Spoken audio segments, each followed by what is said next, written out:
everyone, welcome to the farm. Today we're going to tour the garden spaces from the more simple spaces to the more elaborate production areas, as well as the orchard.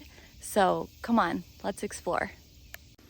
Starting right behind me here, let's explore our very first garden space. This garden space right here is what I had to work with when I first moved into the farm. All this area you see was grass here, and the only thing that was here was these 4 little garden boxes. And over the years, I've added this cattle panel fence, and I did 2 cattle panel trellises, which right now have really cute little pink mandevilla vines growing on them. And this is all new. So what was here originally, it was these two little boxes here in the front, and then the 2 longer boxes. The little ones are 4x4 and the long ones are 4x8. And I put mulch down, and I've been maintaining a nice pathway here. And one of the first things aesthetically that I did was actually for practical reasons, even though it made this garden really, really cute, was I put up this fence. And that was because at the time I had just gotten my new little goats, and they were garden terrorists. Like, they were just devouring everything in sight, and I needed a way to keep them out of my veggies. So what I did is I got T-posts, and this is all just temporary, and I got zip ties. I zip tied the cattle panel to the T-posts, and then I cut a panel, not exactly in half, maybe a third or a quarter, but I cut this panel to provide this gate. And it is definitely a little bit ghetto fabulous, but you can see the gate. It's got this little latch here. This is just normal barn hardware, and it's got 3 little connecting points here, so that when I want to keep the gate closed and I'm worried about protecting my harvest from any roving animals, I can just come over here and lock it up. There we go. And actually, this fall, what I did is I wanted the goats to clean out these garden boxes, and I actually locked the goats inside the garden so that they would clean up all of my old dead plants. And right now I'm using this space primarily for vegetables. In the beginning, I was doing cut flowers and vegetables, but as I put in the really big kind of grand garden over there, that one is all flowers with only a little bit of veggies, and this one is all veggies with just the pink vines.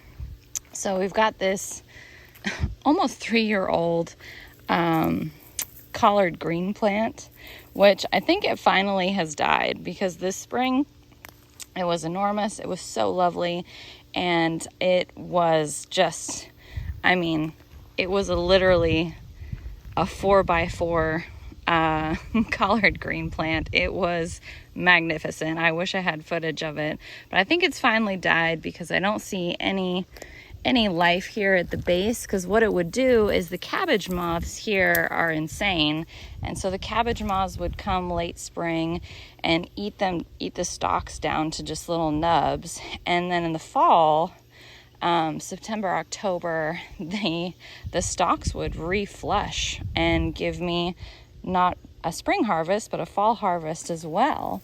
And so I don't know, we'll leave it here for a little longer. There might be a little life down in there. These are okra plants right here. I've got some okra growing.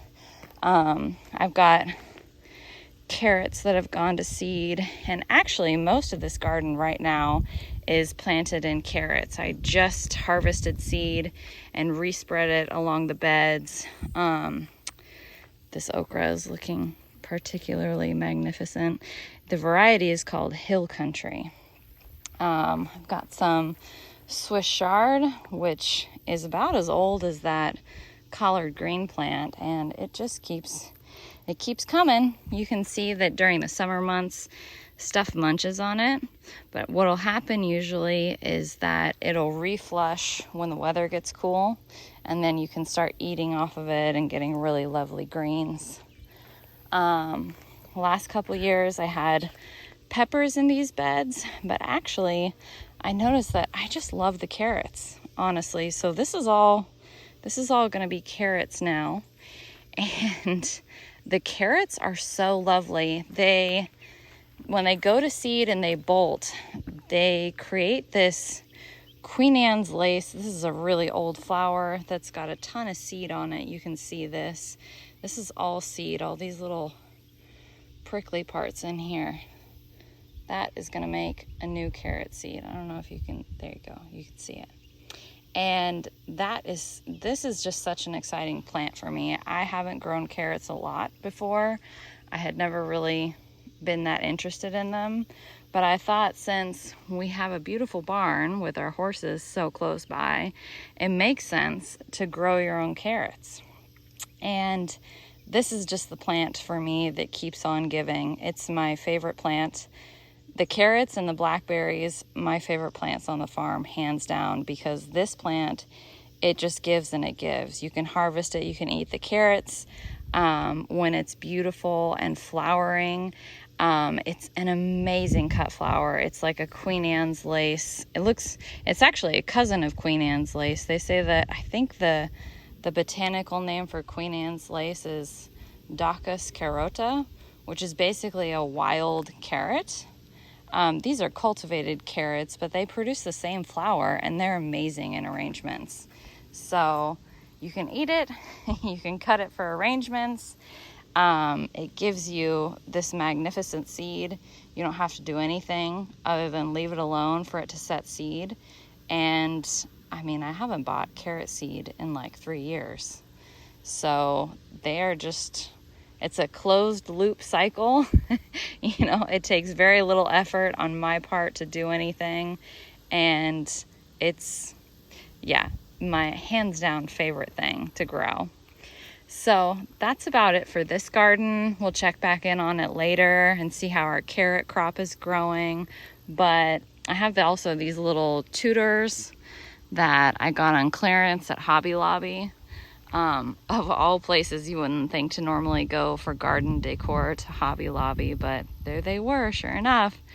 And this place, this little space here, it's just given me so much joy. It's cute as a button. I grew cucumbers up the trellis last year and Kajari melons, and I'll be sad to see it go because the beds are really falling apart. They were falling apart when I bought the place, and in 3 years, I mean, you can see this is just, I can pick at this with my hands. And I have a plan to do raised beds kind of on the other side of this garden, between the big garden and the orchard.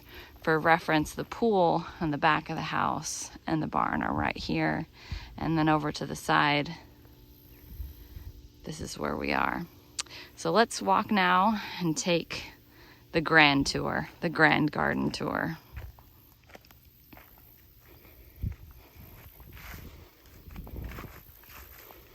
So starting here at the front, I have all along here a row of peonies. And peonies are another favorite of mine. They don't last that long, but man, when peonies are in bloom, there is nothing like them. Looking at them from the house is magnificent. Cutting them, bringing them in the house is magnificent. They're just a really great plant that you don't have to do a lot to. You just have to clean up the foliage. The foliage is starting to die back right now. These smaller roots that have struggled to get established, they kind of crisp up, and they just kind of die back quicker. Some of these bigger plants here, they're a little bit healthier, a little bit more established. I mean, this plant still looks as lush as it did during spring. It just doesn't have any flowers. I've got some Shasta daisies here as an experiment. This is the Proven Winners Banana Cream 2, the improved version. and I've got several of them. They need a shear back, but they are another lovely hands-off perennial. I like plants that I can just put in the ground, water them the first year, and forget about them. And these Shasta daisies have done exactly that. They have definitely pulled their weight in the garden. Moving on, you can see I have these big posts in the ground, and this was because these are 12-foot posts, and I got this fence done in the garden. I have 3 of them. There's 1, 2, and 3, and they're as tall as the privacy fence at the back of the garden.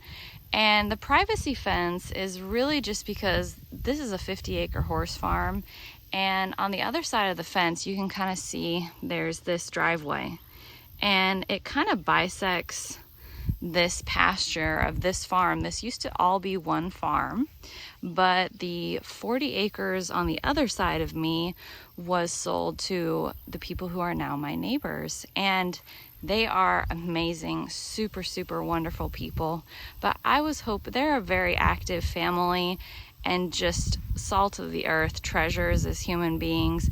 But for me, I was hoping, especially in this pool area, to have a little bit more of a sense of tranquility, a little bit more of that, I don't know, slice of paradise feeling. The barn flanks the house on the other side, and the barn is relatively busy. People are in and out, service people, delivery people. And so I was kind of, this is a large place. For a 50-acre horse farm, definitely around the house, I was kind of feeling like I was getting a commotion kind of from both sides, from both the barn on this side and then, any kind of activity here, people kind of coming up and down the road, because they also have delivery drivers as well as themselves kind of coming and going. And it just wasn't the feel, no matter how much I love seeing them, and they come over and we're good friends, no matter how much I love seeing them, I still wanted a sense of privacy, a sense of solitude and refuge. And so that was the idea for the back of this fence, but I felt like I needed an equally tall entrance at these gates. And so I put these poles up just to give me a sense of how high do I want an arbor to go. I also have a UTV. Sometimes we have to get a car back in here, and I definitely didn't want to create spaces on the farm that would be difficult to get equipment in and out of. So that's kind of the story with the big poles jutting into the air. I have it in the works to connect them. The idea is I would love to find a place to do glulam beams, to do a nice curved beam at the top, and maybe some decorative fence caps up at the top. But that all takes time and money, and you got to find the right people. So for now, this is kind of the state of affairs of this garden. It's not very old. It's really only 2 years, maybe less than that, maybe 18 months, year and a half, and it's coming along swimmingly.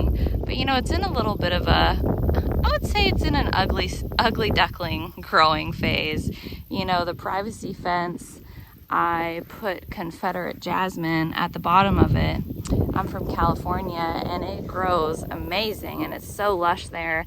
And I did my research, and the research I found said that Confederate jasmine grows well in this area, and I even planted a cold hardy variety of it called Madison, but it just looked awful, and it didn't rebound very well. And so now, as kind of a whim, I had bought this other vine. I did 2 experimental vines. I did one Ladybanks rose vine down at the end by the hose link, and that one just got devoured by the beetles. I don't think it's long for this world.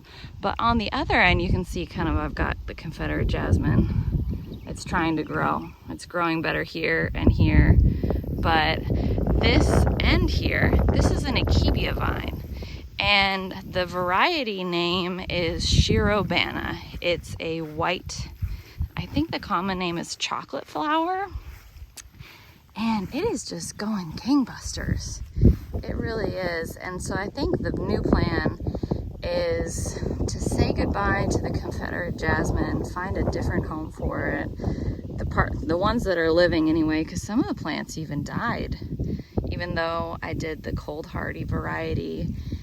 And I think we'll just find a new home for them, and we'll move on with planting more of this Akebia vine because it is lovely and it's doing all the things that I need it to do, because this is keeping out deer, it's privacy, as well as it's just helping create a room. This is a big place, and you got to plant and build big things to get a sense of closure and intimacy in a space.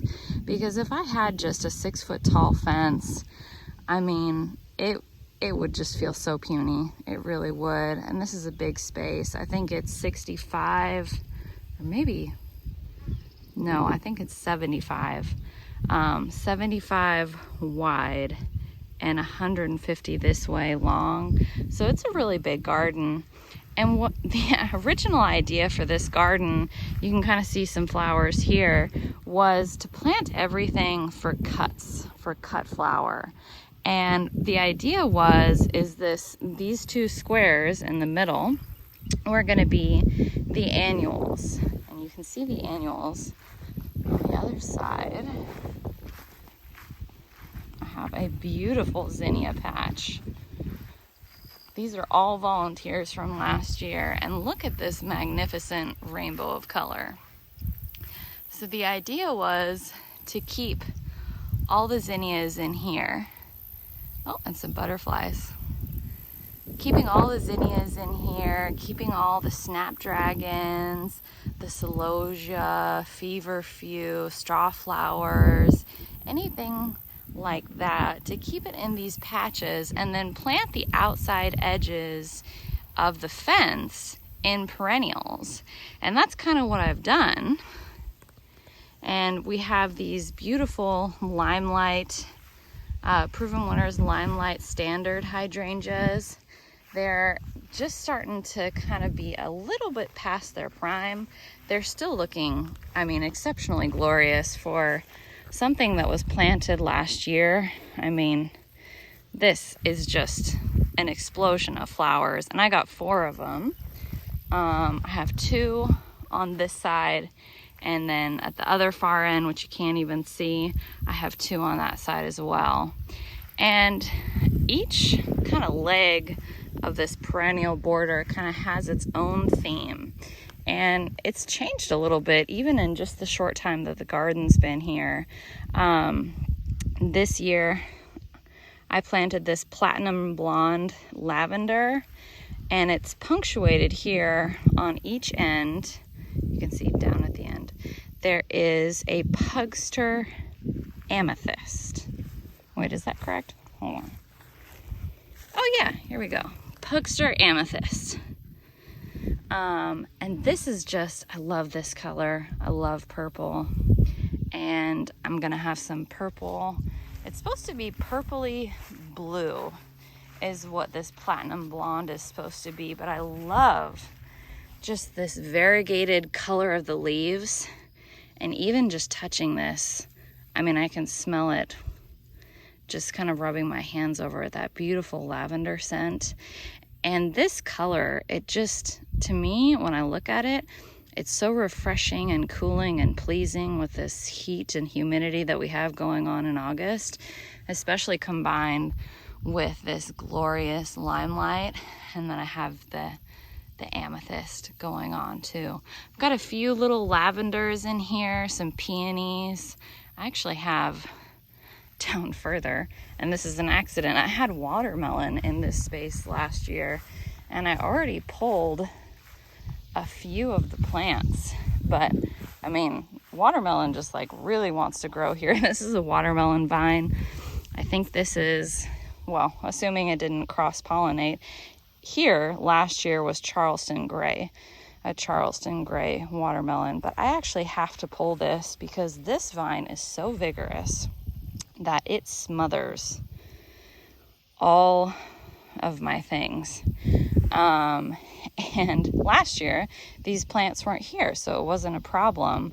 But these watermelon vines, I had no idea how big they get. I mean, this is a 7-foot deep border right here. And I mean, last year, it was growing 7 feet in there. It was probably 7 feet into the walkway. This is a 12-foot grass walkway. And it was all the way on the other side. It was 12 feet between this line of fencing and the horse pasture line of fencing. And I mean, I had two. I had a Charleston gray, and I think I had a sugar baby on the other side here. I just planted 2 watermelons, and I mean, you could not drag a cart through this end of the garden. Those watermelons, they were enormous. They took over everything. And last year it wasn't a problem because nothing was planted here. But this year, I mean, I would have loved to have left them if they had volunteered somewhere else, because who doesn't want free watermelons that you didn't have to do anything? But I don't want to lose.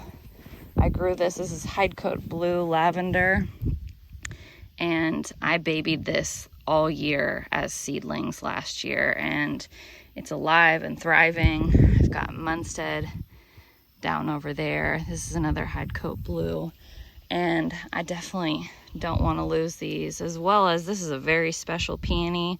A close family friend gave me this peony division, so I definitely don't want to lose that. And oh, we've got some company. This is Tiny Boots. This is our resident garden assistant.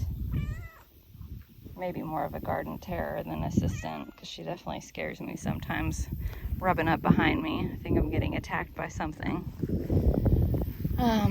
Let's see. The back of the peony border is irises. Last year, Shriner Iris had a sale, and I got one of each of a bunch of different soft colors, and some of them rebloom. It's a little early yet for them to rebloom, but hey, don't bite me. Yeah, that's rude. Sorry, squirrel. I lost my train of thought. So yeah, we have irises here, and these I'm so looking forward to, because they didn't really bloom a lot last year. They were new, but you can see how in 1 year I had 1 original iris, and now I have the mother one, and I have, it looks like 3 new daughter irises. This one's called Immortality. It's a white one. And I'm really looking forward to this, because I would really love to see the peonies blooming and then backed by the iris. I also planted, summer interest wise, I have a bunch of gladiolas in here, as well as Easy Girl, geez. As well as some denim and lace Russian sage. Actually just added that last week, and I'm really looking forward to that. Some purpley color for the summer, and these bloom all season long, so I definitely am looking forward to seeing all this grow up and mature a little bit more. And that border continues on this side, as well as the other side of this entrance. I would consider this the main entrance, because I'm entering from the house, entering from the barn. You can see the first garden, the mini garden, the starter garden, and this I would call the main entrance. I've got pots on either side. They had evergreen topiaries, which sadly did not survive the winter. They were looking really nice, but they're dead now. I just didn't get a chance to take them out this year. It's been a little bit of a wild year maintenance wise. But this clump here is actually, I don't know North Carolina has some superpower like growing powers, because right here, this turned out last year to be an evergreen clump of Superbena sparkling amethyst. And it's actually just gone out of bloom because it flushes amazing color and then it all goes out of bloom. And so it's gonna rebloom probably 1 or 2 more times before winter. But Superbena sparkling amethyst, you can look it up online. It's absolutely gorgeous, and it is a mass, and it just stays evergreen. This is actually what it looks like in winter when it's not in flower. And then right here, this grassy weed looking stuff, it's actually tuberose. And this is not supposed to be hardy in North Carolina, same as the Superbena. But you know what? Here it is. It survived the winter. It bloomed beautifully. I harvested it for the house. It smelled amazing. I actually have down here in what's supposed to be, once again, here and here are supposed to be annuals, and a bunch of this stuff has perennialized for me, and I wasn't expecting that, including these tuberoses down here. So these bloomed a little bit later. They're in the garden soil, and the ones you can see up at the pots there, they must have gotten a little more sun, broken dormancy quicker, and they bloomed first. And I mean, I basically had a succession of tuberoses this summer. So, I mean, that is just incredibly lucky. Thank you, North Carolina. Moving on to our last border here, you can see that this area here, well, okay, second to last. That'll be the last. Second to last here, I have a ton of Rudbeckia, and this Rudbeckia, it came up, it bloomed in the spring. The first ones, these are all cut flower varieties. We can go buy them individually, but this one is it Indian Sun? Hold on, let's see. Oh, here we go, Indian Summer. So these have, let's see if we can find some fresh ones. They're all looking just a little bit tired. Maybe if I can shade the bloom. So they're lighter yellow on the outer petals and then kind of a deeper orange inside with a black eye. And these are just so happy for me. I love them. We've got, this is a double variety. They're looking quite sad right now. But this one's called Goldilocks. And I just love these fluffy double varieties like this. And then my ultimate favorite one is called Prairie Sun Rudbeckia. And it's a lot like Indian Summer in that it has these kind of ombre looking petals, orange to yellow. But I just love this green center on the fresh blooms. When they get older, they get kind of a dark center. But Prairie Sun for the win, definitely on the Rudbeckia. And these are winter hardy as well. These are definitely not annuals for this climate. Down here I have more denim and lace Russian sage. I have planted, oh my goodness, I want to say like 40 denim and lace Russian sage around this garden, both in, this is kind of the back border, and I just showed you I planted it up at the front border between the gladiolus and the iris. And it's just one of those perennials that heat, humidity, it looks good, you know, it looks fresh. Cheyenne Spirit, looking a little sad. They got planted yesterday. I found them clearance at Lowe's. They were such a good deal that I felt it was my duty to buy them and take them home to the garden. Got some freshly planted Pearl Glam Beauty Berry. Let's see. I've got the tags fresh on it. Here we go. I have seen this in person. It creates in the spring and late summer, it's still got some.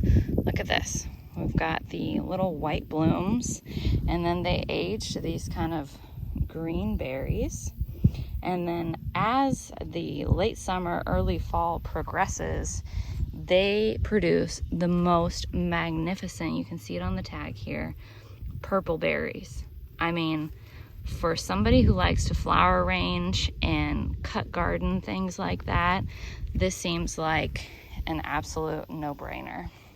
So I'm definitely looking forward to that. I planted 5 of them. There's 3 here, and then down at the far end I have another 2. And I'm really looking forward to this, because I just love something that you can put it in the ground and it'll just survive and thrive, and you can enjoy it and you can cut on it as well as enjoy it in the garden. So I'm really looking forward to that. So this last leg, this is the 4th side of the garden. It's got, like the other side down there, it's got these 2 Limelight Standards, but this one, instead of getting flanked by the lavender as it was on the first side that I showed you, this one has drift landscape roses. And you wouldn't know it, but there's 5 roses on each side, and they got absolutely decimated by Japanese beetles, and they're coming and flushing back and looking really nice. But I actually alternated between peach. I wonder if I can root around in here for the tag. Hold on. Oh, let me see. Okay. Apricot drift. Sorry for the shadow there. Apricot drift. And then alternating to, oh, this is going to be thorny. Let's see. Peach. Yeah, I don't know. In the garden center, when I was buying them last year, they looked like they really had different coloring. But looking at them here planted side by side, I'd be very hard pressed to tell them apart. And I don't know why that is, because last year they did look different. I had a wisteria here that got taken by the Japanese beetles. It was called American Falls, I think. I don't see a tag in there anymore. Oh, you know what? I do see a tag. It's hiding in here. Let's see. Ah, yes, this is the benefit for leaving all the tags. So it was called Amethyst Falls, and it's the type that will not spread. Because I guess with the Chinese wisteria, it's a really big problem in North Carolina, because they will actually naturalize and take over. And you'll see areas where it's escaped cultivation, and you'll see, like, sometimes out in these wild forest areas, you'll see it choking trees, actually, like mature big trees. And it's definitely beautiful when it blooms, but apparently it's really destroying the ecosystem. So I did my research. I bought Amethyst Falls, and I have to say, I don't think I'll replace it, because although I did enjoy the flowers and I thought they were really pretty, I actually cut some and made like a little posy and took them into the house, and I could not figure out what the smell was. And it was the wisteria. It has, and I'm so sorry to the breeder or if this damages anybody's plant cells, but to me, it smelled like cat pee. It had a very unpleasant odor. And once I noticed it, even when I would be like walking through this opening to go into the garden to go do something, I'd get this faint whiff of like cat pee. And once I figured it out in the house, I was like, oh my God, no, it's my wisteria. It was so beautiful. But I mean, all's well that ends well, because the Japanese beetles came through and just ate everything, and it did not survive. So rest in peace. Speaking of Japanese beetles, it also decimated, I think I said these roses, but it decimated my beautiful cutting rose. This is called Sweet Jane. It's a Cordis rose, and it has the most beautiful, oh, you know what, on the other side, because I did mirror images on both sides. I think you can see the color. I think there are some in bloom. It has just the most wonderful apricot kind of butterscotch color. Oh look, yeah. Yep, Japanese beetles. Look at these guys. They are just, I mean, it's even late in the season and look at them. I've got 4 in there on this guy. Man, this poor rose. But you can see the buds. They're just a really, really beautiful color. But again, this rose is just looking horrible, even though it's had all the water it needs. It's been fertilized, but it just doesn't grow fast enough to recover from the beetle damage, sadly. Also have some bee balm, some Monarda in here. Really amazing to see the pollinators on it. I think most of the pollinators are kind of hanging out on the zinnias, but in the early spring, these plants were just vibrating with all of the insects on them. I've got some hydrangeas here. This large one here was planted last year. It's Lime Ricky. And the small baby one is Invincibelle Mini Mauvette. And it's not in bloom right now. It's a little bit the end of the season, but oh my goodness, I'm so in love with this plant. I've planted like 6 of them. I definitely love it for cut flowers. It has the most kind of really beautiful mauve, obviously. Just like really soft antique color to it. I mean, you can't tell right now because this is an old bloom. But it is something special. I really love that plant. Over here, we've got berries. We've got raspberries. I've got a couple different kinds, which you would never know because they've all vigorously kind of intertwined. Heritage, Caroline, and one other that escapes me, as well as I planted a hardy kiwi vine here. Haven't seen any fruit from that yet, but we'll see. It's only been a year, and sometimes it takes a little while for these things to establish. But I'm definitely, I mean, the beetles have really done their work here, but the raspberries seem to be keeping up with it because they're producing fruit. They still look overall relatively healthy here. Even though they are getting savagely eaten by the beetles, but that's life, I suppose. The other side here, we have blackberries, and the blackberries have to be just my blackberries and the carrots. Just such an amazing thing, especially for this climate. You can see that they have also been kind of savagely eaten, but you know, right next to this horribly decimated branch, you can see new berries. You can see flowers for new berries, and I think if we wanted to root around on the back side, we could probably find some almost ripe berries. Let's see. Oh yeah, got some in there that are close. Oh, got some in there that are old that I missed. Sad times for that. Oh, as well as some, looks like new guys coming along. So these are amazing. The variety in here, and they're thornless. There's only one that's in here with thorns. Trying to remember the variety. I got them all from Renfro Hardware in Matthews. They do, those guys, if you're local, check them out, or even check out their website. they do an amazing job with educating people, with buying plants that will actually grow in our area, and they are very experienced food growers and cut flower growers. So definitely check them out.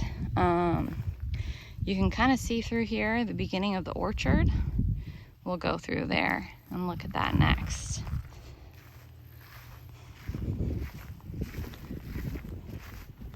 So the idea with the orchard is to kind of come through this entrance, and then between where the orchard begins and the garden ends, in this space right here, to do, I think I really only want to do 4 beds, 4 little raised beds on either side of the arbor, and have a little raised bed garden area for the veggies. That old one, it's so cute, it's giving me a lot of joy, but it's falling apart. And I actually think what I want to do is I want to do concrete block raised beds here, because they'll just be more durable.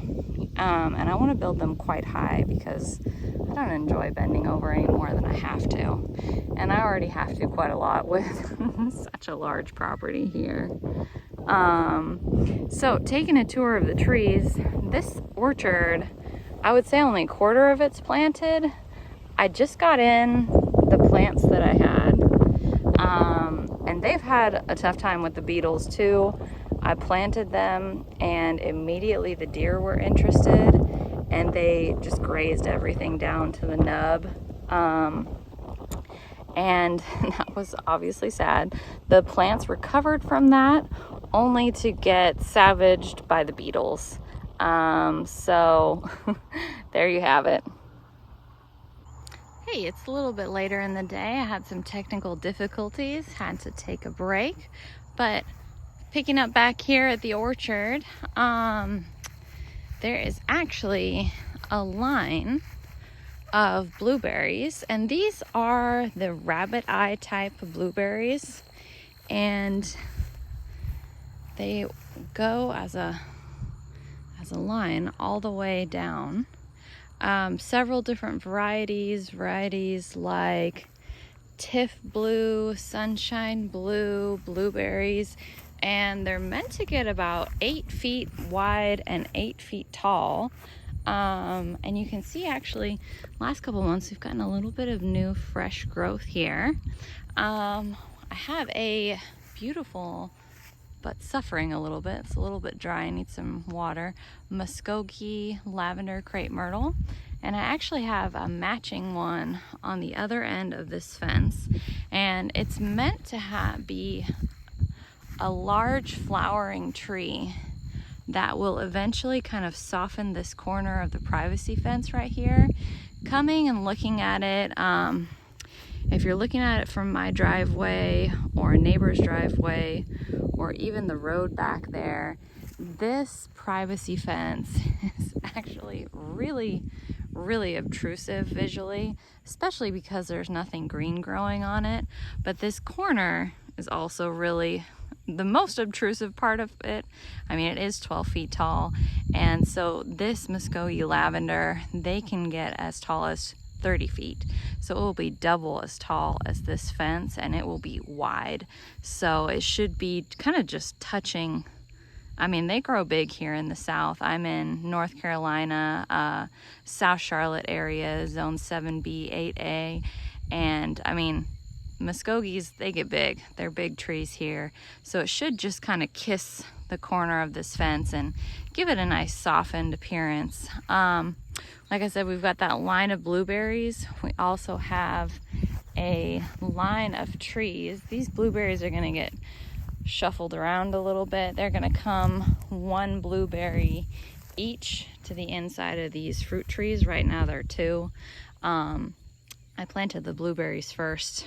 I had just bought them and needed to get them in the ground. Right now, this first tree, we're looking at my dead apple tree. It was a grafted apple, just something I picked up at Lowe's. Apples don't do very well in our climate apparently, but I thought, you know what, they're such beautiful flowering trees, and if all they ever do is flower and give us beauty in the spring, we can consider any apples a bonus. So I just threw that in there just because, I mean, why not? It's not like I don't have the space. So that was meant to be ornamental and possibly fruit bearing, but man, when the beetles came and they defoliated the whole tree, it just did not rebound. All the trees in this orchard, except for the Muskogee crepe myrtle behind me and these little pomegranates, they're small, they were naked. I mean, the beetles came and they defoliated everything, and some of them you can see have fresh green growth and they're bouncing back, but that guy didn't make it. Rest in peace. So moving on, this is the Pink Lady apple. This is one of my favorite apples, and they are supposed to have a shot here in the humid south at maybe producing some fruit, so we'll see. I love those sweet tart apples. We'll see if they make it or not. If not, they're just ornamental value. Asian pear right here, the Shinseki Asian pear, and I mean, God bless this tree. It is trying. It is trying its very hardest. Through the beetle devastation, I took off all except one fruit. I just really wanted to have one Asian pear this year, and when it put on, you can see the old leaves. That's kind of all that remains of the old leaves, just a few skeletons. When it put on new growth, it flowered. So I don't know, this tree is a trier. It's a can-do tree, the Shinseki Asian pear. Same thing happening for this pear here. This is a grafted one. It's got a couple different varieties on it. I only left one fruit because I'm greedy and I couldn't resist. I think we have here, let's see. This is a Lowe's tree. I don't discriminate. Seckel pear. I think this one says Moonglow. Yep, Moonglow. Oh my goodness, red tag. What are you? Red Danju and Bartlett. And what does this say? Kefir pear. So a couple different varieties there. That's great. I'm not a huge pear eater, but again, they have ornamental value and edible value, and I thought it deserved a place in the orchard. Down here, this is a tree from fastgrowingtrees.com. It is Summer Crisp, I believe. Ah yes, Summer Crisp pear. And I didn't get any fruit on it, so I didn't save any because there was nothing to save. But hopefully next year we'll get something, because the description online of this one sounds amazing. Apparently you can eat it a little bit sooner producing rather than waiting late fall to eat it, and it's supposed to have a very crisp, i.e. summer crisp texture to it. And I definitely like that, so I'm curious. Down here is an exciting tree, but a weird tree, and I've never tasted the fruit, but I've read about it, and I would like to taste the fruit, so hopefully I'm gonna get a chance. I will need a pollinator.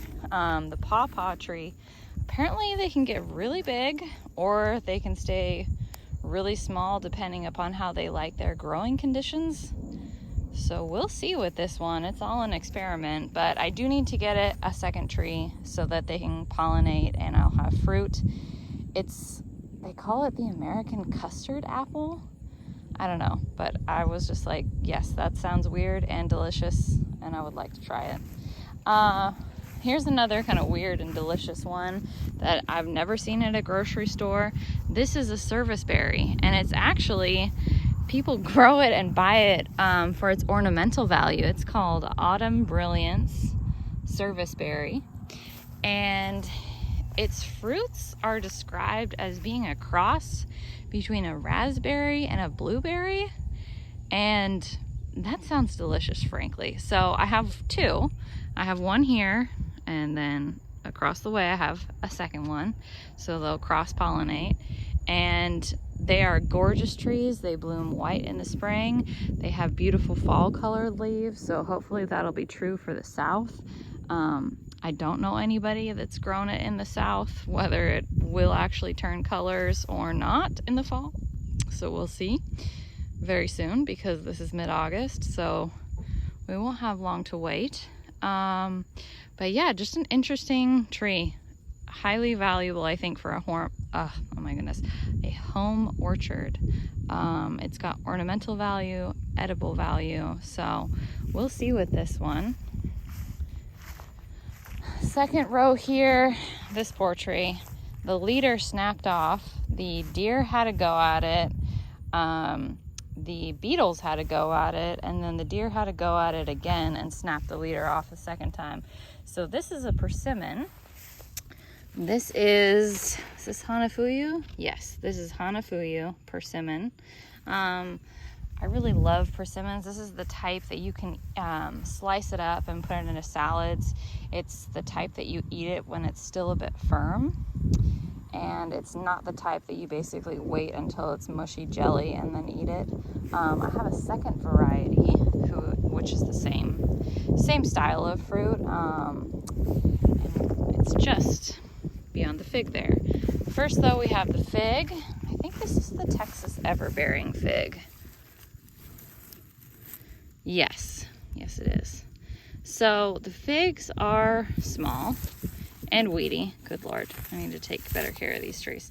But I mean, it is alive, and I think in the South and anywhere really, if you can keep your trees alive the first year, I mean, this is clay. This is red clay that they're living in.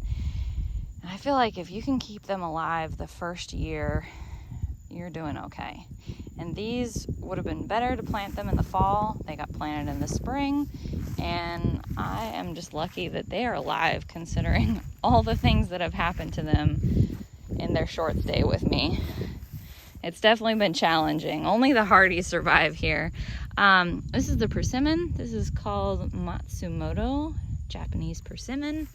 It's looking alive. I mean, it had some fruit on it, and when the beetles came by and just emaciated it, I just plucked the fruit off. There's no reason to make this poor tree's life any harder.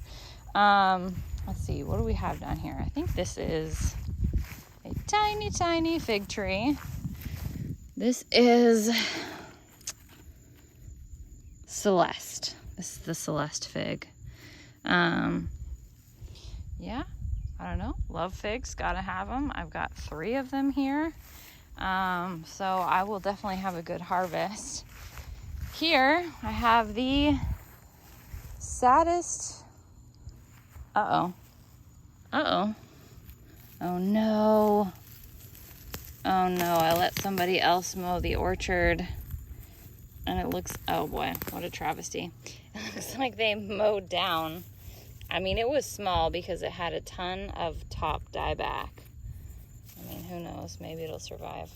But this used to be the Parfionca pomegranate. So we shall see how it does. It wasn't, I mean, honestly, it didn't get mowed down much. It was probably like up to here. It had a ton of top dieback in the winter. It had a hard time overwintering, and these are supposed to be hardy in our zone, so I don't know. We'll see. We've got a pretty sad looking cherry tree. It's a combo cherry. It's got one branch that's looking good, so I don't know if it's gonna make it here. Again, same thing with apples. Cherries do not typically do very well here in this environment, in this climate. High humidity. It doesn't really cool off here at night, and I just thought I'd have a go with these. I just figured that they're, you know, people plant ornamental cherry trees all the time, and I want my place to be beautiful, and I might as well plant something that could maybe on the off chance give me something to eat too. So, but this is obviously not a healthy or happy looking tree, so I think I'll leave it till spring, see how it leaves out, if it leaves out, and then make a decision. I have a very good looking pomegranate here. These were such little plants. I mean, they were just tiny little 4-inch plants to begin with. And I mean, this one, it's probably put on, I mean, that much growth. It was probably here when I planted it, and it is doing it. It's loving life, so I'm happy to see that. Let's see if we can find a tag. I think it starts with an S. Ah, yes. Salavatsky pomegranate. Yeah, so pomegranates, antioxidants, make my own pomegranate juice, give Palm Wonderful a run for their money. Just kidding, that won't happen, but you can dream. Gotta have dreams. Let's see, last line here is what used to be a cherry tree. I mean, I think this one's definitely dead. It's got, I don't see any signs of life. I may try again with the cherries. Who knows?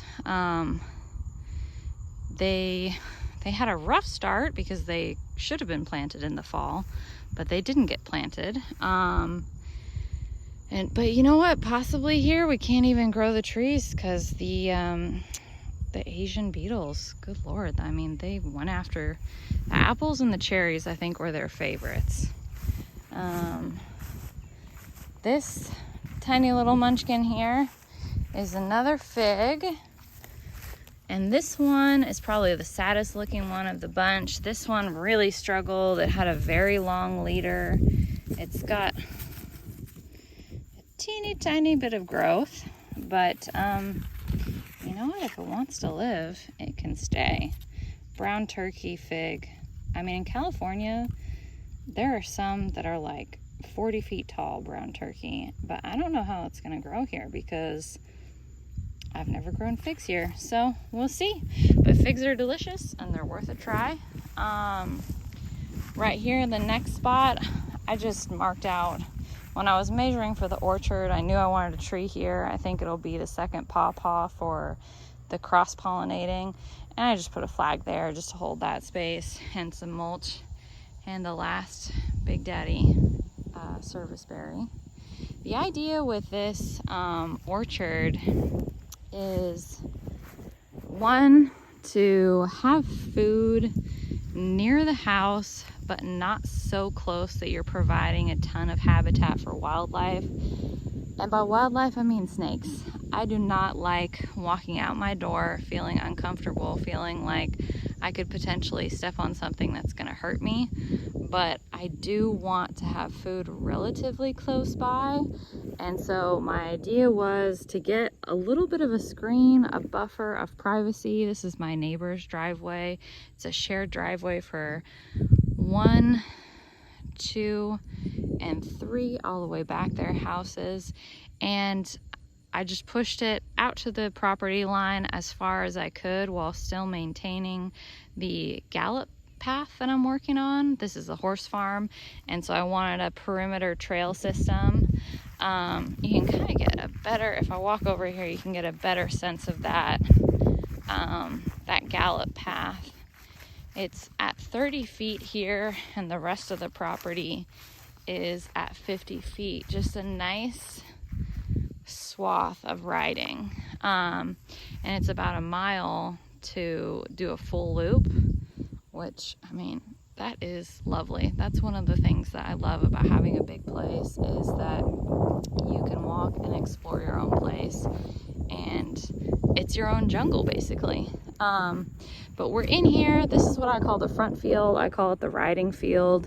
You can see the arena back that way. It's a lighted arena. I'm not sure if the lights work. I've never turned them on. I've never even turned on the service from the electric company, just because I don't have a ton of need to ride at night. You can see some power lines too. That's unfortunate, but just focus on the grass and the clouds. So anyway, this is just a little bit of a buffer, kind of maintaining, I don't know, a sense of paradise around the house. This place is so open and it has such beautiful rolling countryside, and I love that. But you know, it's nice to have both. It's nice to have these big wide open areas that you can get on your horse and just gallop forever, you know. You don't have to be stuck in an arena and making a turn every 15 canter strides, and really let loose out here. But it's also nice to have kind of these cozier, a little more intimate spaces, and that's kind of the idea with the orchard, is to just get some plant material in here so it doesn't feel so exposed. Also, we get wind. We get a lot of wind, and I mean, you can even see these trees kind of swaying right now. This is just a gentle breeze, but we get some cutting wind. I mean, sometimes it feels like maybe the roof is gonna fly off. And so some tree material would definitely slow this down a little bit, as well as provide a more sheltered area for our smaller, kind of more tender plants within the big garden.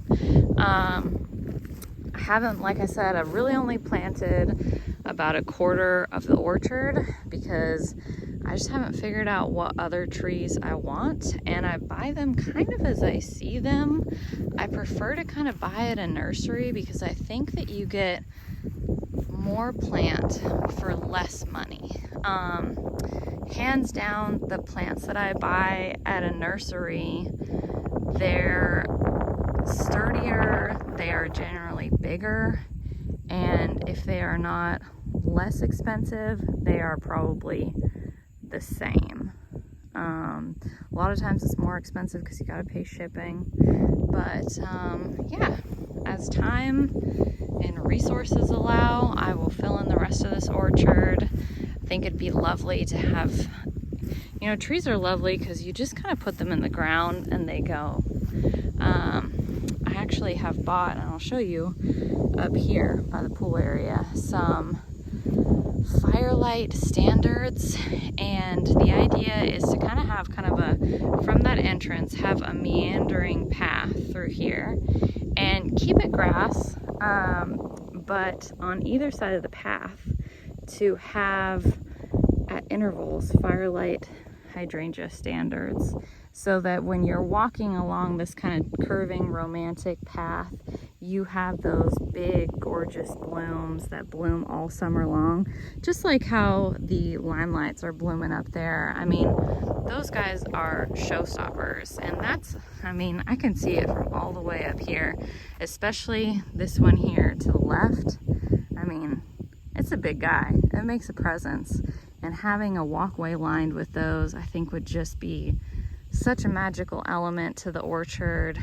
Could put some daffodils in the orchard, that'd be fun. Anyway, it's all to play for, definitely. That's the orchard. Moving on, there's just a couple little spaces around the house that, even though they're very simple, they provide a lot of utility. Like I said, I like to buy plants from garden centers, whether they're big box stores or local places, because you just get so much more bang for your buck. But sometimes you're not always ready to plant. Sometimes you don't have a place for them to go, you just know that you want them. Example here, I have Firelight standards, but I haven't mapped out where I want that path in the orchard to go, and I didn't want to risk not being able to buy them when I wanted them. I bought them in the heat of summer, which hydrangeas, they need water, and when they are not established, they need care. And I much prefer to hold them over. I've got a really simple irrigation system here. They're on just a simple automatic timer, and every day they get watered, and this is much easier to just buy them now, hold them, and in the fall when it's cooler and I don't need to drag a hose out and water them, I'll put them out in the orchard. So that's just it's just a handy place. the irrigation, the drippers are all set up. You know, I used the twine from the hay bales here to stake them to the fence so they didn't fall over. But just a handy space to have, just a little tucked away area that I get a ton of utility from. Moving on to the front of the house, like I said, I wanted to maintain a sense of, well, actually maybe it'd be fair to say a lack of habitat, meaning a lack of habitat for mice. This is a farm. We have tons and tons of mice, even though we have barn cats. I mean, we have critters, we have wildlife, and I love that. But mice bring snakes, and snakes I'm not down with. So I still wanted to have something at the front of the house here. You can see it's a little bit of a mess. Obviously, I didn't prepare very well. Sorry. But at the front of this house, there was nothing. It was just bare grass, and I wanted to have a little something. And I love boxwood, love the appearance of a neat and tidy hedge, but I just knew that I wasn't going to be able to shear them. And so my solution here was the tater tot arborvitae, and I underplant them with annuals. You can see I've got the petunias right here. Something happened with this water system while I was on vacation, because only 2 petunias seem to be looking happy and healthy, and these others guys look pretty sad, as well as the containers are looking a bit sad. So I think I need to do some troubleshooting. I do have boxwood spirals at the front, but this is just something to me that looks, when you see the 2 planters and you step back, you see little planters with summer color, and you have this graceful opening. It's kind of a arched, it swoops out opening. That to me just feels really gracious and inviting for a front entry, and it feels done. It's not overdone. I certainly would love to just plant, and I could plant this whole strip right here, but you know, I just don't feel comfortable having thick shrubs, thick flowers up close to the house like this, creating habitat for mice and snakes that eat mice. That is not my jam. So for now, I'm pretty happy with this. I do have for scent, I have gardenias over here. Actually, I love these gardenias so much. They smell so good. And I actually have 3 different types. And what I did is, this is a variegated creeping gardenia. This is a mini gardenia, the same variegated gardenia. And then look at this thing. It is so cool. Have you ever seen leaves like this? This is called the Diamond Spire Gardenia. It's from the Southern Living Plant Collection. Diamond Spire, and it's evergreen. These gardenias are evergreen, so the house looks great up here. It's pretty low maintenance no matter what time of the year. Here we go. Diamond Spire. Yeah, just loving it. Smells good. They kind of come in and out of bloom all summer. Need fertilizer once in the spring, a little weed, a little pine needle mulch, and you know, everything up here is pretty much good to go. Moving on, I have 2 more areas to show you. I have one spot in the whole farm basically that has enough shade for shade cutting flowers.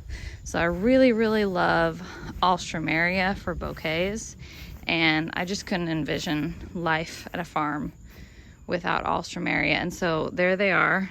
They're all the tall, kind of lanky looking things.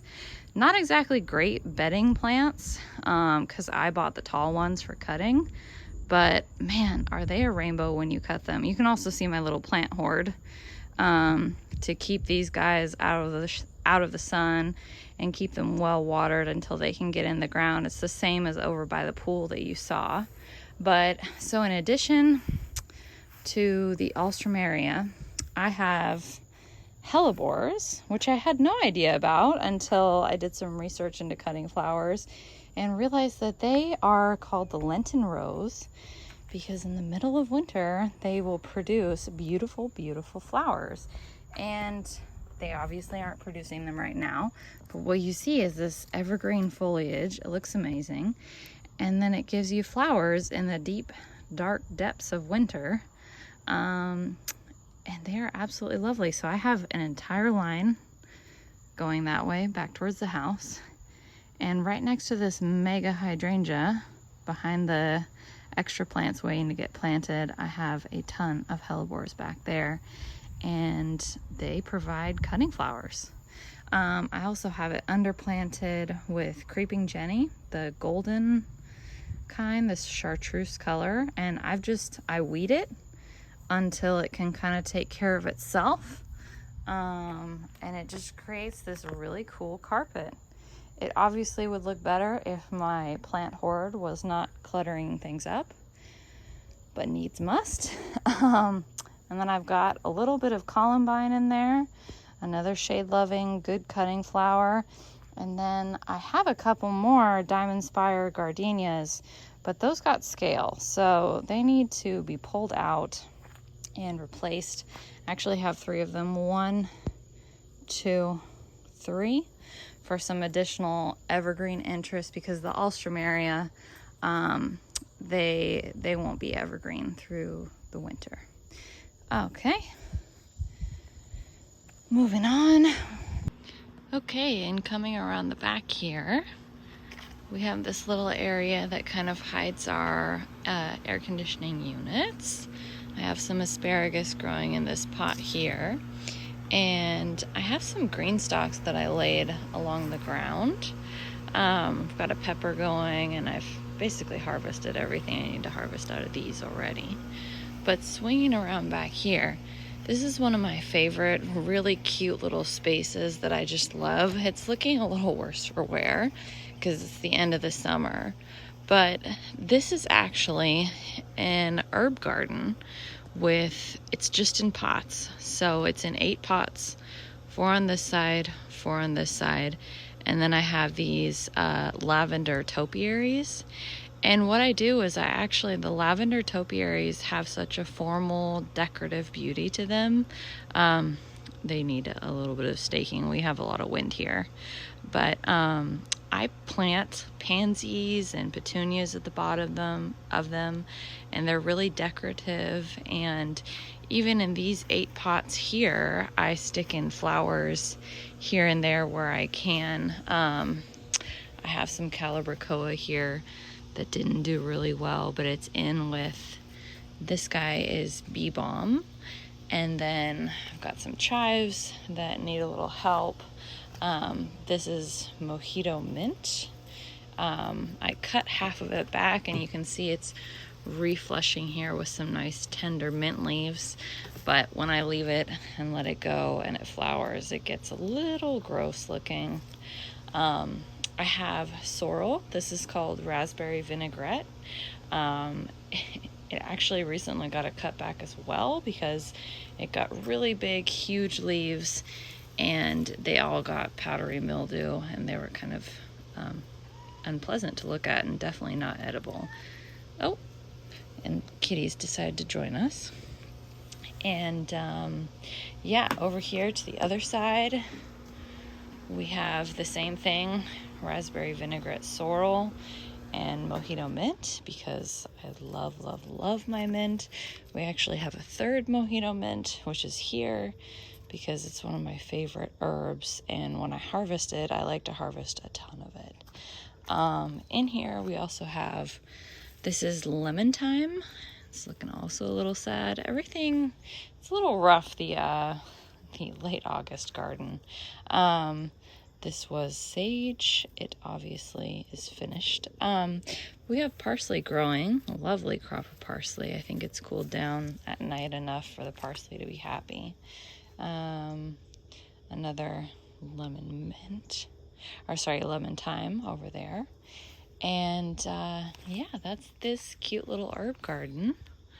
I've got clematis trying to grow either side, and I have this cute, I wouldn't call it a bistro set, but it's close. It's like a half round table with some chairs, and the vista, if I turn you guys around, I'll try and do it slowly so you don't get motion sickness, but the vista looking out onto the back of the farm, you can see that we just had some hay cut, is really beautiful and one of my favorites. So yeah, we're kind of back where we started. We started over there with the mini garden, the baby garden, and that's the full tour of the gardens here. Thanks for hanging out. See you in the next one. Bye.